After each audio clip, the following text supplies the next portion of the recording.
परप्रांतीय मोबाईल चोरटे मनसेच्या जाळ्यात. कुठेही मराठी माणसावर संकट आले की त्याला मनसेच आठवतो. पुण्यातील SNDT मेट्रो स्टेशनजवळ मोबाईल चोरट्यांनी धुमाकूळ घातला. अशातच मनसेचे कोथरूड विभाग शाखा अध्यक्ष तन्मय मेमाने व त्यांच्या सहकाऱ्यांनी या चोरट्यांना सापळा रचून पकडले व इतर दोघे जरी पळून गेले असले तरी एकाला पोलिसांच्या स्वाधीन केलं. पुण्यात कायमच दरवर्षी लाखो परप्रांतीय येऊन काबाड कष्ट करून पोटाची खडगी भरतात, परंतु यातील काही लोक इझी मनीच्या नादी लागून अशा प्रकारच्या चोऱ्या माऱ्या करतात. नमस्कार, माझं नाव तन्मय मेमाने, मनसे शाखाध्यक्ष कोथरूड विभाग. झालं काय तुम्हाला प्रॉपर सांगतो. SNDTचा जो भाग आहे, SNDT तो तिकडचा जो एरिया आहे फूड मॉलच्या बाजूला एक बस स्टॉप आहे. बस स्टॉप वरती कधी पण ते UP बिहारी लोक जी आहेत ना, ती तिथं येऊन चोऱ्या माऱ्या, बसवर चढताना लोकांचे मोबाईल चोरा, पाकिट चोरा असे तिथं विषय करायचे. प्रसन्न माणसे आमचे शाखाध्यक्ष त्यांनी सगळा विषय मला सांगितला. मला उद्या गडकरीला तिथे पोहोचलो आम्ही. 2 दिवस आम्ही वेळ घेतला, सगळं प्लॅनिंग करून सापरासून तिथं लोकांना आम्ही पकडलं. नंतर आपला अलंकार पोलीस चौकी त्यांना आम्ही हजर केलं. तुम्ही जिथे व्हिडिओ बघितली असेल ना, त्या व्हिडिओमध्ये तो एक मुलगा आहे. त्या मुलाने त्यात सगळं कबूल केलेलं आहे की बाबा मी काय केलं, काय नव्हतं केलं. आणि त्यात तो असं पण म्हणला की आम्ही UP बिहार वरून येतो, चोऱ्या माऱ्या करतो आणि परत जातो तिकडं माल विकायला आणि परत इकडे येतो. तर मला एक प्रश्न पडतो दरवेळेस, आधी ही लोक आमच्या मुलांच्या रोजगारावरती येऊन हक्क दाखवतात. आता यांची एवढी मजाल झालेली इथं की ते UP बिहार वरून येऊन तिथं चोऱ्या माऱ्या करणार. तिथेच आपण सहन करायच्या या गोष्टी तर काही नाहीये. जे आम्हाला कानावरती आलं त्या हिशोबाने आम्ही पुढे काम केलं, म्हणजे समज होतो सगळा व्हिडिओ सादर केलेला आहे. बघा, आम्ही तर कधी पण मराठी लोकांच्या हितासाठीच काम करतोय, काम करत राहील आणि काम करत राहणारच आहे. त्यात काही संधी नाही. जो सन्माननीय राजसाहेब ठाकरेंचा आदेश आम्ही तो पाळणारच आहे. तुम्ही हा विषय काढल्याचं तर मी तुम्हाला क्लिअरन्स देतो अख्खा.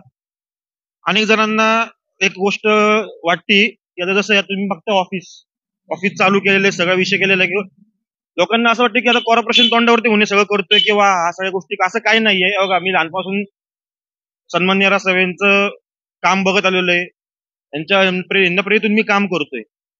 तर इलेक्शन हा माझा नेम नाही का, मागतो. मला झाले 1-2 वर्ष पक्षामध्ये. माझ्या आधी पण म्हणजे 18 वर्षापासून पक्षात खूप जण आहेत अशी, ते आत्ता काम करत आहेत. माझं आणि सन्माननीय राजसाहेब जे आपल्या कामावरती आणि तुम्हाला काय तुम्ही कार्य केले, पक्षात कसं केले, त्याच्यावरती तुम्हाला ते तिकीट असं हे करतात ना. अशा मागू का, अशा अनेक गोष्टी आहेत ना, ते काही गोष्टी मीडिया समोर येत नसतात, बरोबर का. त्या आणायला वेळ लागतो. आता जे UP बिहारी तुम्ही बघता, आता तो तुम्हाला सांगितलं की सिंतीकडचं तिथं सगळं झालं. आता बस स्टॉप मध्ये आता प्रत्येक आपण कॅमेरा घेऊन जाऊ शकत नाही कुठं. तर लेडीज टॉयलेट झाले, संध्याकाळी मेट्रोचं काम चालू होतं तेव्हा पण किती अशी तिथं UP बिहारींनी त्रास दिला. मी असं म्हणत नाही की त्यांची जर चुकी आहे, काय आपल्या माणसाची पण काही चुकी असते त्याच्यामध्ये, लक्षात घ्या. असं काही नाही. उलट असं काय बोलू नका तुम्ही. असलं काही भाग नाही माझा. आपलं मी साधा माणूस आहे, साधा गरीब घरातला कार्यकर्ता आहे साहेबांचा. जो हा पक्ष आहे ना, हा पक्ष नाही माझ्यासाठी, हा माझा परिवार आहे. कारण तुम्हाला सांगतो एक गोष्ट, माझ्यावरती आता रिसेंटली म्हणजे 8 ते 9 महिन्यापूर्वी माझ्यावरती एक प्रॉब्लेम आला होता मोठा. त्या मुवमेंटला आपले उमेदवार आमचे जे होते किशोर भाऊ शिंदे यांना मी रात्री 3 वाजता फोन केला की भाऊ असं विषय झालेला आहे. मला गॅरंटी नव्हती. त्या माणसाने एका फोनमध्ये माझं काम केलं. आणि दुसरे सुधीर भाऊ दावडे. आता सुधीर भाऊ दावडे जर म्हणलं तर आमचे विभाग अध्यक्ष आहेत, परंतु त्यांचं सीन कसं आहे, आपल्या घरात कसं असतं मोठा भाऊ धाक असतो आपल्याला, तसं ते त्यांचं सीन आहे. म्हणजे त्यांना मी अजून पण घाबरतो ते यांना. दुसरे आपले मग उदय गडकरी असतील, हर्षद खाडे असतील, प्रसन्न मानसे, बाकी शाखाध्यक्ष उपविभागाध्यक्ष सगळे आपल्या एक परिवारच आहे मला तो. म्हणजे उलट आपण असं म्हणू शकतो की जे मला घरातून जास्त प्रेम भेटलं ते मला इकडे भेटलं किशोर भाऊ सुधीर भाऊ यांच्याकडून.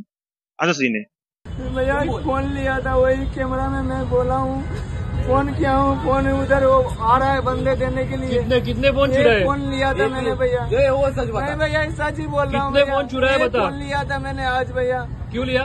भैया वो चोरी जुआ में पैसे हार गया था ऑनलाइन गेम। कहाँ से आए? सूरत से भैया। गाँव कौन सा है? बिहार, कटिहार। बिहार का? जी भैया। बिहार में कहाँ पे? बिहार कटिहार। यहाँ पे क्या कर रहे हैं फिर? भैया घर से भाग के आया हूँ चोरी करने के लिए भैया। चोरी करने के लिए भाग के आया? और हमारे कष्ट के पैसे उसका चुरा रहा है तू? भैया गलती हो गई। क्या करेंगे अभी? अब नहीं करूँगा भैया चोरी भैया। नवनवीन बातम्या बघण्यासाठी आमच्या चॅनलला सबस्क्राईब करायला विसरू नका।